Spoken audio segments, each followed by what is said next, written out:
muy conocida por esta congregación, muy predicada, pero que creo que nos será de gran bendición. Reflexionando en todo el día, pensando, me venía a la memoria un viejo sermón, viejas enseñanzas, principios que nos instruyeron de una manera muy potente en nuestras vidas, y creo que nos será de gran bendición, y creo que es lo que Dios quiere en esta tarde. Amén. Amén. ¿Y por qué creo que será de bendición y de rescate para nuestras vidas? Porque no se olviden, cada día tenemos que ser salvados. Amén. ¿Verdad? Esto no fue un día que hace 10 años, 15, 20, no sé, 3, el año pasado, el Señor se encontró con nosotros y nos salvó. Cada día nos salva. Amén. Dios cada día me salva de mí. Amén. Cada día. Y cada día necesitamos de su salvación. Porque el día que Él quite su mano nos estrellamos. Por eso cada día necesitamos ser salvos por Él. Y creo que será de grande bendición porque todo lo que procede de la Escritura, todo lo que procede de Él, nos es de bendición, y todo lo que de Él procede nos salva. ¿Lo creéis? Amén. Quizá cuando leamos el verso no les parezca un texto particularmente de consuelo o de este tipo. Un texto de estos que te alienten directamente o salve, sino más bien todo lo contrario. Pero nada más lejos de la verdad. Nada más lejos de la verdad. Lo que en apariencia creemos, casi siempre es todo lo contrario. Permítanme decirles algo respecto a esto antes de leer el texto. En ocasiones tenemos la mala costumbre de llevar a las vidas necesitadas remedios de la Escritura que las vidas que tenemos delante no tienen idea de lo que les estamos hablando. Les traemos el resultado del Evangelio sin antes haber llevado a la persona que proporciona el resultado. Amén. ¿Y qué sucede? Que empezamos a hablar en Biblia y es como si habláramos en chino. Es verdad que les suena familiar porque parece ser que el Evangelio es popular y todo el mundo sabe y no les es extraño hablar de Dios está contigo, busca al Señor, refúgiate en Él, etcétera, etcétera. Pero a veces nos olvidamos que las personas que tenemos delante a lo mejor no saben de lo que le estamos hablando o no han experimentado esa verdad.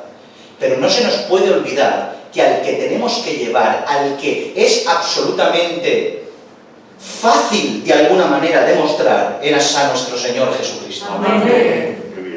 Tenemos que traer primeramente al dador de la solución, Amén. antes que la dádiva. Amén. Porque la dádiva igual te ilustra y te lleva al dador, pero siempre cuando traes al dador, la dádiva viene con él. Amén. Así es. Por tanto, toda consolación, toda palabra de aliento, toda palabra de ayuda, toda orientación, todo trato, todo pasa por el Hijo. Amén. Todo trata y pasa por presentar el Evangelio de Jesucristo. Gloria a Dios. ¿Lo creéis esto? Amén. El consuelo, mis hermanos, viene con Él. Amén. La salvación viene con Él. Amén. La vida viene con Cristo. Amén. Así que, mis hermanos, no nos creamos que hablar de cielo, de sanidad, de sustento, es más importante que hablar de cruz. Amén. La cruz es más importante porque con ella viene lo demás. Amén. Necesitamos la cruz. Necesitamos poner ese madero que todo el mundo lo rechaza. Pero es lo que tenemos que mostrar. Aunque sea quizá desagradable a la vista, porque quiere ver la imagen de un hijo crucificado. Prefiero que me hables de nubes y de cielos, de sanidades y de milagros y me apartes la cruz. Pero se nos olvida que cuando presentamos la cruz es cuando puede venir todo lo demás. Porque el consuelo viene con él. Sí, Señor. Yo sé a ustedes, pero a mí me salvó una cruz. Amén. Y mi consuelo proviene de una cruz. Amén. Mi vida regenerada vino por una cruz. Y esa es mi esperanza y creo que también la suya. Amén. Por eso hablemos un poco de Evangelio en esta tarde. Amén. ¿Qué les parece? Aleluya. Lucas 13, 22, 24. Texto súper conocido. Lucas 13, capítulo 13, versículos 22 23 y 24.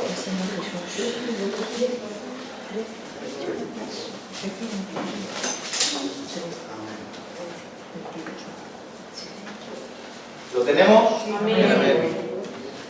Aleluya. 13, 22 al 24. Y dice la palabra del Señor así: abre tus oídos para recibir la palabra del Señor. Pasaba Jesús por ciudades y aldeas enseñando y encaminándose a Jerusalén. Y alguien le dijo: Señor, ¿son pocos los que se salvan? Y él les dijo: esforzaos a entrar por la puerta angosta, porque os digo que muchos procurarán entrar y no podrán. Amén. Gloria a Dios, Señor. Amén. Rápidamente. Nos dice el texto de que Jesús, en el transcurso de la llegada a Jerusalén, él tenía la increíble y sana costumbre de enseñar, de predicar, de sanar, de ayudar. No podía vivir sin ayudar a nuestro Señor. Él es así. Él veía una necesidad y tenía compasión de la multitud. Y los veía como ovejas que no tenían pastor. Y esa era la cualidad de nuestro Señor, la compasión. Pero compasión acompañada de rectitud y verdad. Amén. Porque hay compasiones que van acompañadas de otras cosas que no son fructíferas para nada. Pero nuestro Señor tenía una compasión ligada a la justicia del Señor. Así que el Señor iba paseando por esas ciudades y aldeas, encomendándose a Jerusalén. Y se detuvo a enseñar por esos lugares. Y es que uno de los oficios principales de nuestro Señor Jesucristo era la enseñanza. Hay gente que cree que el Señor se las pasaba solo haciendo milagros, o solo sanando enfermos, o solo, y vemos en las Escrituras que no es así. Vemos que las Escrituras, las sanidades, los milagros, etcétera, de tener las tempestades y todo lo demás, la multiplicación de los panes, la liberación de los espíritus, de las personas poseídas por demonios, eran la consecuencia de la labor principal, que es llevar y revelar al Dios Padre a su pueblo que estaba desviado. Amén. Vino a salvar al mundo por medio de la predicación del Evangelio, de su propia vida y de sus enseñanzas. Amén. Cristo vino a enseñarnos a vivir. Amén. Por tanto, Él vino a enseñarnos a vivir y donde se detenía enseñaba. Amén. Así que no nos puede parecer extraño que uno de los oficios principales del Señor sea la enseñanza. Porque eso es lo que importa, que nos enseñen a vivir. Que nos enseñen a cómo tenemos que desarrollarnos como creyentes. Que nos enseñen pragmáticamente lo que tengo que hacer en mi día. De nada sirve que todo esté envuelto en ambigüedad, en misticismo, en cosas intangibles que no puedo tocar. Si vivimos así, no sabremos qué hacer. Nos dirigiremos por medio de lo que sentimos o pensamos. Pero en cambio, si tenemos su palabra, que nos da las directrices puntuales a diario para saber qué tenemos que hacer, sabremos cómo desarrollarnos. Amén. Si yo le contrato en una gran empresa y no le digo nada de lo que tiene que hacer, ¿cómo andará? Irá perdido, no tendrá ni idea dónde voy, no lo sé, lo que sientas haz. No puede ser. Tenemos que tener directrices de vida y el Señor vino a enseñarnos a vivir. Amén. ¡Qué maravilla! Amén. Orar, leer, vivir. Amén. Y es como tenemos que encaminarnos. Y el Señor se detenía y comenzaba a enseñar porque era uno de sus principales oficios. Y en el transcurso de dicho viaje parece ser que surge una pregunta como de la nada. Saltan algunos y le dicen: ¿son pocos los que se salvan? Vaya pregunta, ¿eh? ¿Son pocos los que se salvan? Esto no es una pregunta cualquiera, no es una pregunta que se pueda pasar por alto, ya que nada más y nada menos que están preguntándole a Jesús acerca de la salvación. ¿Cuántos se van a salvar, Señor? ¿Son pocos los que se salvan? Pero lo primero que tenemos que entender es el por qué surgió esta pregunta.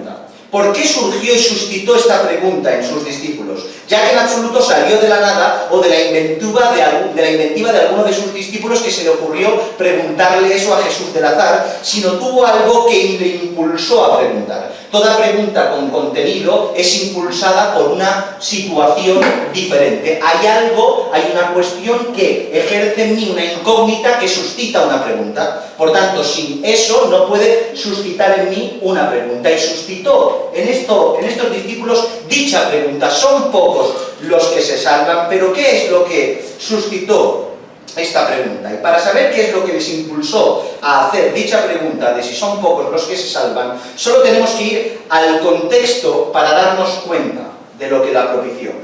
En el contexto inmediato del propio texto de Lucas 13, desde el principio del capítulo, vemos a Jesús instruyendo de una forma contundente a aquellos que le escuchaban. Y entre ese discurso, habló las siguientes cosas. Permítanme ir despacio. Miren que quiero ir rápido, pero es que no puedo, mis hermanos. Despacio. Dice el texto, y vamos a leer el texto porque es lo importante. Y estamos aquí para que el Señor nos salve. Por lo tanto, si somos capaces de ver la Eurocopa 14 horas con los penaltis, somos capaces de escuchar la palabra del Señor. Lucas 13, capítulo 13, verso del 1 al 9, dice lo siguiente. En este mismo tiempo, o sea, esto es lo que el Señor les estaba hablando a sus discípulos, que suscitó, entre otras cosas, la pregunta de ¿son pocos los que se salvan? ¿Entienden? ¿Están conmigo? Dice, en este mismo tiempo estaban allí algunos que le contaban acerca de los galileos cuya sangre Pilato había mezclado con los sacrificios de ellos. Respondiendo Jesús les dijo, ¿pensáis que estos galileos, porque padecieron tales cosas, eran más pecadores que todos los gentiles? Os digo, no, antes si no os arrepentís, todos pereceréis igualmente. ¿O aquellos 18 sobre los cuales cayó la torre de Siloé y los mató, pensáis que eran más culpables que todos los hombres que habitan en Jerusalén? Os digo, no, antes si no os arrepentís, todos pereceréis igualmente. Nos paramos aquí un momento. Vemos como el Señor Jesús le está exponiendo algo muy sencillo y muy claro. Les está diciendo les está poniendo dos casos. 18 que murieron por una torre que cayó en Siloé y unas ciertas ejecuciones que Poncio Pilato realizó a ciertas personas que mezcló con la sangre de los sacrificios, y es una expresión de que mientras que sacrificaban morían, etcétera, etcétera. Y Jesús les dice, ¿vosotros creéis que ni habéis sido muertos por Pilato, ni os ha caído la torre encima, sois más justos que estos que perecieron por Pilato y por la torre? Quiero decir que no, ni ellos ni vosotros sois justos, todos pereceréis si no os arrepentís. Amén. Porque aquí lo que estamos viendo es que el principio señala la justificación por comparativa. ¿Sí? O sea, el Señor les enseña que no hay posibilidad de justificarte por compararte con uno que peque más que tú. ¿Verdad? Les está diciendo, o sea, vosotros creéis que porque estos han recibido un mayor juicio y vosotros no habéis pecado en el índice de gravedad que estos otros, sois justificados porque no sois tan malos.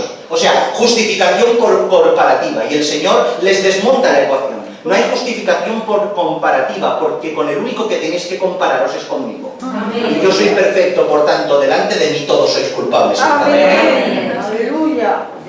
Pero sigue diciendo, dijo también esta parábola, tenía un hombre una higuera plantada en su viña y vino a buscar fruto en ella y no la halló. Y dijo al viñador, he aquí hace 3 años que vengo a buscar fruto en esta higuera y no lo hallo. Córtala, ¿para qué inutilizar también la tierra? Él entonces respondió y le dijo, Señor, déjala todavía este año hasta que yo cabe alrededor de ella y la abone y se diera fruto bien, y si no, la cortarás después. Pueden ver cómo la parábola señala algo que el otro día nuestro hermano Manolo estaba predicando acerca de esto. El hacha está puesta en el árbol y si no da fruto, no seguirá inutilizando la tierra. Y les está dando una advertencia de que el Padre, el dueño de la viña, viene a recoger fruto. Por tanto, si vosotros seguís sin dar fruto, no dudéis que aunque pase este año por misericordia, porque se me ha pedido, el año que viene, si no hay fruto, seréis cortados. Porque no seguiréis inutilizando la tierra. Dios no puede ser burlado. Y como decíamos el otro día, quizá haya muchos árboles plantados en la viña, pero pocos echan raíces. Ayúdanos, Dios. Claro, estos y ellos, al escuchar estas contundentes palabras del Señor y recordar otras muchas, porque el contexto de que suscitó esta pregunta no solo es el contexto inmediato de Lucas 13, sino que se juntó todo esto que decían con todas las previas enseñanzas que ya estaban escuchando de continuo del Señor. Es como llegaran al cenit de la comprensión y llegaran a la conclusión de decir, pero ¿serán pocos los que se salvan, Señor? Después de escuchar tantas enseñanzas tan fuertes y tan duras, enseñanzas como la que encontramos en Mateo 12, 46-50. Escucha estas verdades. Mientras él aún hablaba a la gente, he aquí su madre y sus hermanos estaban afuera, y le querían hablar. Y le dijo uno, he aquí tu madre y tus hermanos están afuera y te quieren hablar. Respondiéndole él, Respondiendo él al que le decía esto, dijo: ¿quién es mi madre y quién son mis hermanos? Y extendiendo la mano Jesús hacia sus discípulos dijo: he aquí mi madre y mis hermanos, porque todo aquel que hace la voluntad de mi Padre que está en los cielos, este es mi hermano, mi hermana y mi madre. Noten la confrontación cultural que hizo Jesucristo, enseñando a sus discípulos que ni su propia madre ni sus propios hermanos eran tan importantes como los discípulos que seguían la voluntad del Padre, porque es más importante y uno se vincula intrínsecamente más ligado a la familia en el Señor que a la familia en la carne. Porque a veces tenemos comunión con la familia en el Espíritu de una manera tan natural que asusta, y con la familia en la carne parece que no tenemos nada que ver. ¿Esto significa que los dejes de lado, que los ignores? No. La Escritura nos enseña a honrar a los padres y a estar pendientes de los que tenemos que estar, pero el camino transitado es imposible caminarlo con alguien que no vaya por tu misma dirección. Amén, así es. Amén. En Mateo capítulo 10, verso 34-39, no penséis que he venido para traer paz a la tierra. Noten, esto es Jesucristo. No he venido para traer paz a la tierra, no he venido para traer paz sino espada, porque ha venido para poner en disesión al hombre contra su madre, a la hija contra su madre, a la nuera contra su suegra, y a los enemigos del hombre serán los de su casa. El que ama a padre, a madre más que a mí no es digno de mí, el que ama a hijo, a hija más que a mí no es digno de mí, y el que no toma su cruz y sigue en pos de mí no es digno de mí. El que haya su vida la perderá, y el que pierde su vida por causa de mí la hallará. Aleluya. No también. El Señor viene, y en el primer siglo la identidad de Jesucristo estaba puesta en entredicho. Por tanto, cuando alguien de una familia decía: creo en Jesucristo, lo sigo, otros de la misma casa decían: no, este no es el Mesías, yo no lo sigo, sigo al rabino fulanito de tal, o al saduceo del templo, o al esenio del desierto. Y entonces las casas se dividían porque Cristo prevalecía por encima del hijo, de la madre, de la hermana, de la suegra, porque eso es el Evangelio. Amén. Porque el Evangelio prioriza a Cristo por encima de todo, y quien no lo entienda pierde el tiempo aquí. Aleluya. Amén. Lucas 9, 23, 24, y decía a todos: si alguno quiere venir en pos de mí, noten, niéguese a sí mismo, tome su cruz cada día y sígame, porque todo aquel que quiera salvar su vida la perderá, y todo aquel que pierda su vida por causa de mí. Nota. Otra enseñanza que redundaba en sus mentes, que suscitó esta pregunta, Mateo 5, 38, 44. Oísteis que fue dicho: ojo por ojo y diente por diente, pero yo os digo, no resistáis al que es malo, antes a cualquiera que te hiera en la mejilla derecha, vuélvele también la otra, y al que quiera ponerte a pleito y quitarte la túnica, déjale también la capa, y a cualquiera que te obligue a llevar carga por una milla, ve con él dos, al que te pida dale, y al que quiera tomar de ti prestado no se lo rehuses. Oísteis que fue dicho: amarás a tu prójimo y aborrecerás a tu enemigo, pero yo os digo, amad a vuestros enemigos, bendecid a los que os maldicen, haced bien a los que os aborrecen, y orad por los que os ultrajan y os persiguen. Aleluya. Amén. Hombre. Noten lo extremo del Evangelio, lo extremo de la cruz. Amén. El por qué suscitó esta pregunta. Les estaba diciendo: aquel que te hace mal, hazle bien todo el rato. Es un descoloque mental, intelectual, cultural, contra los sentimientos, contra todo tu ser. Porque todo tu cuerpo te dice: véngate, dile, hazle, enfádate, ponle mala cara. Pero el Señor te dice: ¿qué va? Acércate a Él. Amén. Ponle la mejilla, dale también la capa, anda con Él 2 millas. Amén. Aleluya. Este es el Evangelio de la Amén. cruz. Mateo 5, 48, sed pues vosotros perfectos, como vuestro Padre que está en los cielos es perfecto. ¿Entienden ahora por qué surge esta pregunta? Cualquiera de nosotros hubiera surgido esta pregunta en el corazón. Después de todas estas enseñanzas paseando por el Señor, se ve que uno iba a ir por el camino y empezó, le vinieron todas de golpe a la cabeza y dijo: pero Señor, a ver, ¿qué son 3 los que se salvan? Son pocos los que se salvan, porque es muy fuerte esto que me estás diciendo. ¿Entendéis? Amén. No surgió de la nada, sino el que, escucha esto, sino que el discurso de Jesús propició la pregunta. Amén. El discurso de Jesús propició la pregunta. Jesús y su mensaje desmontaron la seguridad de salvación tergiversada que su pueblo tenía. Eso es lo que hizo el Señor con su mensaje: desmontar los chiringuitos, desmontar la creencia del pueblo de Israel, que creían que eran intocables y salvos por elección. Ellos creían que por linaje ya eran salvos. Y claro, día a día eso se repetía en las sinagogas. O sea, venían con iniquidad, pero en la sinagoga se les recordaba que eran los elegidos y salían con el pecho hinchado.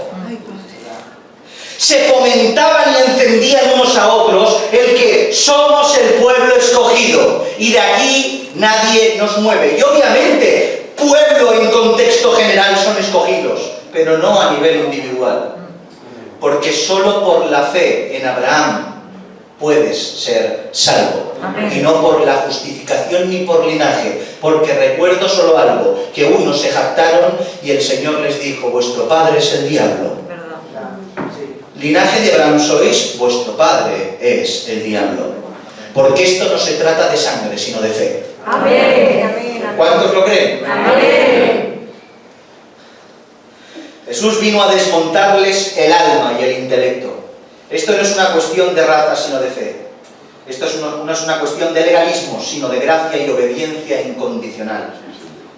Pero ahora nos preguntamos, llegados hasta aquí, ¿acaso el mensaje de Jesús no es un mensaje de esperanza, de amor, de misericordia y obviamente de redención y de cielo? Amén, amén. ¿Qué nos estás hablando, pastor? ¿Acaso el mensaje de Jesús no es eso? Por supuesto que lo es. Amén. Por supuesto que lo es, pero no como el mundo lo ha entendido o como muchos de nosotros hemos tergiversado desde los púlpitos, sino que en Cristo la esperanza pasa por la cruz. Amén. No decís nada. Amén. En Cristo la esperanza pasa por la cruz. Amén. Y sin la cruz no hay esperanza que valga. Amén. Madre mía, cuánto me acuerdo. Uno de estos sermones me salvó, mis hermanos. El evangelio que presenta Cristo provoca al que lo escucha decir: ¿serán pocos? Hoy es diferente. El evangelio que se predica suscita no una pregunta, sino una afirmación: somos muchos. Otra vez, porque a lo mejor no lo habéis entendido. El evangelio que Jesucristo predica, el evangelio verdadero, suscita en la gente: ¿serán pocos? Pero el evangelio que hoy se predica no suscita una pregunta, sino una afirmación: somos muchos. Porque el contenido del evangelio está tergiversado y al estar edulcorado con azúcares no bíblicos, ¿qué sucede? Que escucho cosas que me ensalzan, me hinchan el pecho y me lo ponen todo ancho, amplio y sin ningún tipo de inconveniente. Y obviamente cabe todo el mundo por allí.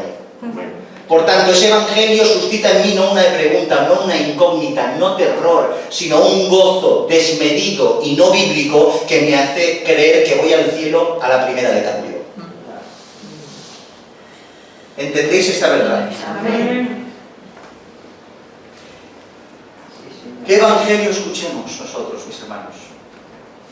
Por tanto, ¿qué evangelio es el que transmitimos? ¿Qué propicia el evangelio que predicas en la gente que te escucha? ¿Qué propició en ti el evangelio que escuchaste? ¿Propició un me voy al cielo de cabeza, todo es increíble? ¿O propició en ti una pregunta: ¿seré salvo, Señor? ¿Qué produjo en ti ese evangelio? Gloria a Dios. Porque lo que produjo en ti viene a señalar la veracidad del evangelio que se te predicó. Amén. Amén. Porque el evangelio verdadero te desgarra el corazón. Gloria a tu nombre, Señor. Porque el evangelio verdadero te hace temblar, Amén. Así es. te hace humillarte, te hace postrarte, no te hace saltar. El gozo va envuelto de lágrimas. Gloria a Dios. Ese es el evangelio. Amén. Verdad. Vivimos un tiempo en que nos hemos llegado a creer que el evangelio verdadero es demasiado agresivo y extremo, y lo hemos rebajado casi a la nada, para captar adeptos y calmar conciencias. Pero ese evangelio no convence de verdad de verdad genuina a nadie. Solo el evangelio que daña es el evangelio que salva. Amén. Voy a volver a repetir esta frase. Solo el evangelio que daña es el evangelio que salva. Permítanme explicarles esto. Por desgracia, conocemos de médicos, conocemos de malas noticias, hemos experimentado y somos conocedores de todo esto, de tratamientos duros, y la mayoría de nosotros, directa e indirectamente, o a nuestras personas, familiares cercanos o lejanos, hemos experimentado todo esto. Pero sabemos y somos conocedores de esta realidad, que el médico necesita infligir dolor para sanar. ¿Cuántos saben esto? El otro día escuché algo en un contexto de medicina que me hizo reflexionar, y es que es una obviedad, pero yo no había caído en la cuenta, soy así de torpe. Y un médico decía que para poder cortar lo enfermo, primero tenemos que cortar lo sano. Yo me quedé, no sé, media hora en shock. ¿Por qué es verdad? Porque si tengo algo enfermo dentro del cuerpo, el médico, para poder acceder a lo enfermo, tiene que cortarme lo sano. Y me corta lo sano para acceder a lo enfermo, porque no hay sanidad sin daño. Por tanto, el médico está dispuesto a infligir un dolor insoportable para sanar la enfermedad.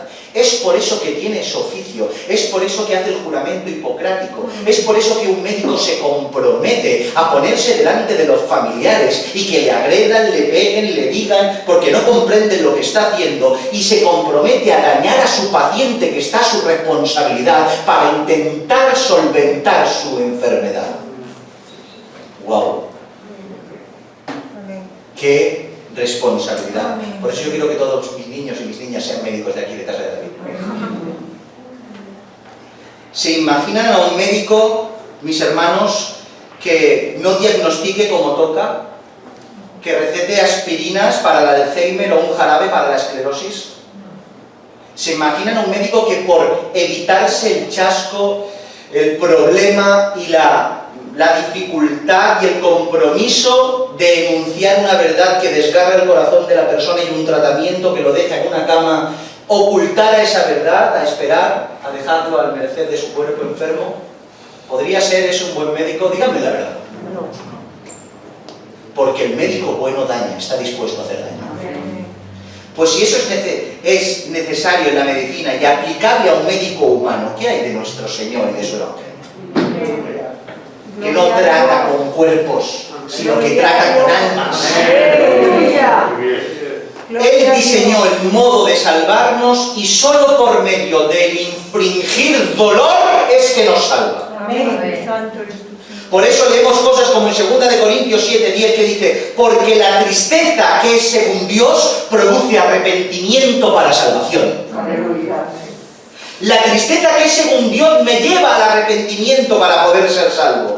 Dios, por medio de la luz de su palabra y el convencimiento de pecado por su Espíritu Santo, nos hace ver nuestras miserias y al mismo tiempo nos hace ver su grandeza, y al mismo tiempo nos vemos compungidos y se nos quita el velo de nuestros ojos y vemos que hemos vivido 20, 30, 40 años alejados de su voluntad, pecando sin miramiento en contra del cielo, y cuando el Señor nos desvela eso, caímos muertos a sus pies. Caemos rendidos porque el dolor en nuestro corazón, por causa de la regeneración, es tan sumamente intenso que propicia en nosotros arrepentimiento. Lo que antes veías bueno ves malo, lo que te sabía dulce ahora amargo, lo que creías que estaba bien ahora lo ves mal, y ves que tu vida estaba envuelta de miseria, oscuridad y pecado. Y claro, solo puede sentir dolor. La mayoría de nosotros somos padres. ¿Se imaginan o les ha pasado alguna vez que le están haciendo daño a su hijo sin darse cuenta? O a un padre, y se han dado cuenta de que le estaban haciendo ese daño, y cuando se han dado cuenta, se han percatado, el dolor ha llegado al momento y ha inducido en ustedes rectificación. Pues cuánto más con nuestro Padre Celestial y el Espíritu Santo que nos convence de pecado, de justicia y de juicio, surgen todas estas cosas. Amén, Señor. ¿Entienden esto? Amén. ¿O no se acuerdan cuando el Señor se encontró con ustedes? Amén, Señor. No sé cuántos Gloria a meses Dios. me tiré llorando. Amén. Sí, Señor. No paraba de llorar. No podía parar de llorar porque, Señor, cuánto tiempo he perdido. ¿Verdad? Yo conocí al Señor tarde, demasiado tarde. Me hubiera gustado conocer al Señor desde muy joven. Te alaba mi alma. Y me dolía en mi corazón el pecado cometido hacia mi Padre Celestial. Pero ¿cómo fue? ¿Cómo ocurrió? ¿Qué le sucedió a ustedes y a mí, a cada uno de nosotros? Que el Espíritu infligió dolor en nuestro corazón para propiciar arrepentimiento. Amén. Porque el Evangelio que daña es el Evangelio que salva. ¿Verdad? Amén. Así es, Señor. Es por eso que el rey David, cuando tomó una mujer que no era suya, vivió un tiempo en engaños, pero cuando vino el profeta a enunciarle su pecado, David, que era suyo, y el espíritu que tenía dentro, lo compungió en su corazón, se arrepintió de su pecado y pudo escribir el Salmo 51, que es un salmo aderezado de dolor y de arrepentimiento. Amén. No saben cuántas veces he llorado y orado este salmo en mi habitación, de rodillas. Yo sé que ustedes, muchos de ustedes también. Por tanto, si en nuestras iglesias se evita el dolor, es lo mismo que un hospital se nos evite la cura. Huye de todo aquel y de toda aquella iglesia que por amor te evite dañarte. Porque ese amor no es este amor. Amén. Aleluya. Amén. Gloria a Dios. Porque el amor verdadero está dispuesto a dañar para poder salvar. Amén. Ante la pregunta que fue suscitada, vamos rápido, ante la pregunta que fue suscitada por el Evangelio de Jesús, Jesús mismo respondió y les dijo: esforzaos a entrar por la puerta angosta, porque os digo que muchos procurarán entrar y no podrán. Esto es para temblar, mis hermanos, para temblar, porque lo que Jesús nos está diciendo no es que solo serán pocos en comparación con los tantos muchos de generación tras generación, sino que señala a aquellos que quieren entrar. Me explico. Cuando hablamos de personas no salvas, obviamente se nos va a la mente a las personas del mundo que no tienen fe y no viven conforme dicta Dios y dictan las Escrituras, sí. Pero cuando Jesús señala a los que no entrarán, señala a los que procuran hacerlo. ¿Y quiénes son los que procuran entrar? Es imposible no acordarme del pastor Jorge Treviño predicando de todas estas cosas, recién convertido. Fue brutal escucharlo. ¿Quiénes son los que procuran entrar? Los del mundo no procuran entrar. Los del mundo procuran huir. Los del mundo aborrecen la Biblia, aborrecen a Dios, crean instituciones para ir en contra de todo lo que tiene que ver con lo religioso, fomentan el mundo y el pecado, por tanto no procuran entrar, sino procuran huir y que no entre nadie, procuran cerrar. Por tanto, ¿a quiénes se está refiriendo Jesús con muchos procurarán entrar? No a los que están en la calle, sino a los que estaban en las sinagogas intentando entrar, pero a su manera. Por tanto, los que procuran entrar no los encontramos fuera, los encontramos dentro. Y el Señor nos dice que muchos de los que están adentro procurarán entrar y no podrán. Porque querrán entrar conforme ellos quieren entrar. Y el camino no lo dictamina el hombre, ni tu conciencia ni tu deseo. El camino lo dictó Cristo por medio de una cruz. Amén. Aleluya. Viven un evangelio que no está expresado en la Escritura, un evangelio que nada tiene que ver con Cristo y su verdad. No les suscitó nunca la pregunta: serán pocos, a estas personas que intentan entrar y no pueden. Mis hermanos, todos sabemos que la salvación ni se adquiere ni se compra, sino que se recibe por gracia. ¿Lo creéis? Amén. Efesios capítulo 2, verso 8 y 9. Porque por gracia sois salvos por medio de la fe, y esto no de vosotros, pues es don de Dios, no por obras para que nadie se gloríe. Amén a su palabra. Amén. No es nuestras obras las que nos salva, Jesucristo es quien nos salva por medio de la gracia. Pero aquello que se recibe por gracia, escucha bien, se manifiesta por las obras que le siguen. Amén. ¿Sí? Amén. El que fue inundado con su gracia responde en gratitud por la obediencia. Amén. Así es. Es automático. Recibo de su gracia, sufro el milagro de la regeneración, tengo el Espíritu que me da capacidad, la Biblia que me orienta, Jesucristo que es mi guía y camino hacia adelante en obras y frutos dignos de arrepentimiento. ¿Lo creéis? Amén. Es por eso que Jesús dice, esforzaos para entrar. ¿Saben cuál es la palabra griega para esforzarse? La palabra griega para esforzarse en este caso es agonizamai, de la cual tenemos nuestra palabra agonizar. Por tanto, el Evangelio, aunque es gozo y paz en el Señor, aunque es seguridad y confianza en que llegaremos a Él, es una batalla campal que se vive a diario y desgarra el corazón y las fuerzas del hombre y de la mujer de Dios, porque vive agonizando por entrar. Así es. ¿Verdad?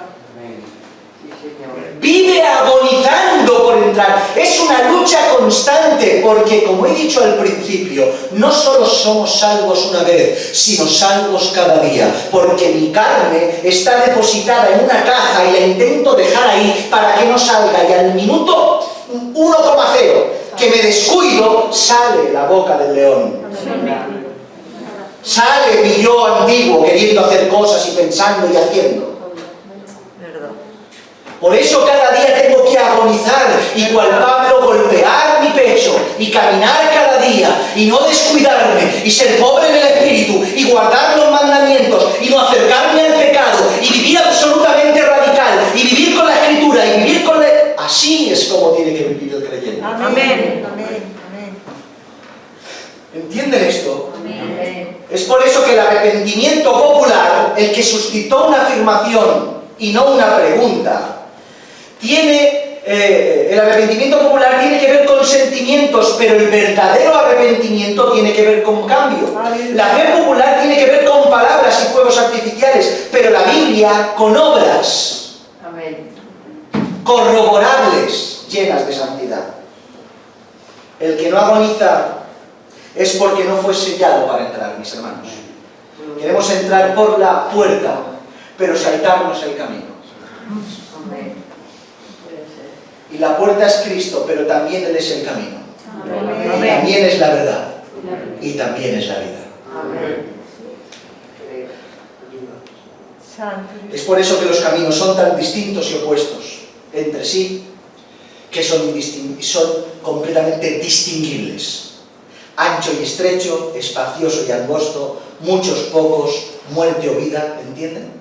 Amén. Caminos tan diferentes, son caminos tan diferentes los que te llevan a la vida, los que te llevan a la muerte, que son imposibles de confundir. Son imposibles de confundir el camino y es imposible confundir al que transita por él. Es imposible. Tú quieres saber si alguien camina por el camino verdadero, no escuches sus palabras, mira lo desgastado que tiene sus zapatos. Amén. Amén. No mires sus palabras, no escuches sus palabras, mírale los pies. Si están sangrando, es que está caminando por el camino correcto. Porque vivimos en un tiempo de mucho hablar y poco caminar. Y el Evangelio verdadero no habla, sino camina. Amén. Amén. Por eso son completamente distinguibles los caminos. Quien camina por lo correcto Aleluya. y quien camina por el camino incorrecto. ¿Qué haremos pues? Terminamos. He dicho que quería ir rápido y me he extendido un poco más del que terminamos. ¿Qué pues haremos hoy? ¿Qué decidiremos hacer? Y esto va por todos, ¿eh? Amén. ¿Qué decidiremos hacer hoy? Dios siempre ha tomado al hombre, lo ha puesto delante y lo ha puesto delante de dos decisiones. Nos da la libertad de escoger. ¿Qué escogemos? Lo hizo con Adán y Eva. Tienes todo para ti. Aquí tienes un árbol que no. Escoge. Escoge lo malo. Al pueblo de Israel le dijo, mira, yo he puesto delante de ti hoy la vida, el bien, la muerte y el mal, escoge la vida. Escogieron la muerte y el mal en la mayoría de ocasiones. Y hoy nuestro Señor Jesucristo, la Iglesia aquí en el 2021, a casa de David, a todos los que nos vienen y nos visitan, nos dice hoy el Señor, ¿qué escoges? Entrad por la puerta estrecha, Amén, Señor. porque muchos procurarán entrar y no podrán. Amén. ¿Qué escoges hoy hacer?